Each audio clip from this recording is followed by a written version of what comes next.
сөз.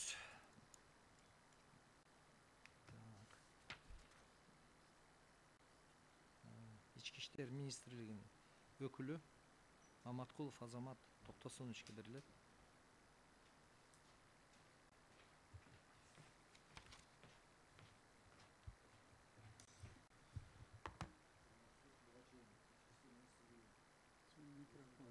Микрофонду.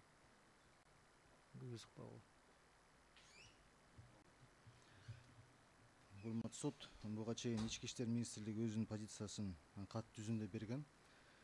Ошол себептен негизги жерлерине токтолуп кетсек,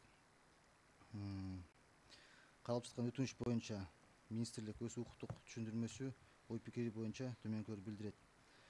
Кыргыз Республикасынын Конституциясынын 23 беренесинин 2 бөлүгүнө ылайык адамдын жана жарандын укуктары, эркиндиктери, улуттук коопсуздукту, коомдук тартипти, калктын саламаттыгы менен адеп ахлагын сактоо, башка адамдардын укуктарын жана эркиндиктерин коргоо максатында Конституция жана мыйзамдар менен чектелиши мүмкүн экени көрсөтүлгөн.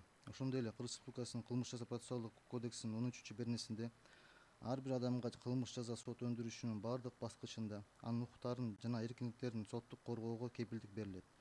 Жабырлануучуга күбөгө же ишке катышкан башка жактарга зомбулук колдонуу, мүлкүн жок кылуу же залалга учуратуу коркунучу келтирилгени же башка коркунучтуу мыйзамга каршы аракеттерге дуушар кылынганы тууралуу жетиштүү маалыматтар болгондо сот, прокурор, тергөөчү, алгачкы текшерүү органы өз кызмат укуктарынын чегинде андай адамдардын өмүрүн, ден соолугун, ар намысын, кадыр баркын жана мүлкүн коргоого мыйзамда каралган чараларды көрүүгө милдеттүү экени көрсөтүлгөн.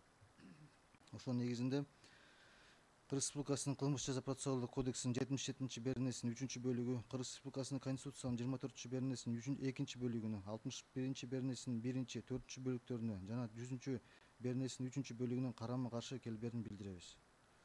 Кыскача ушундай.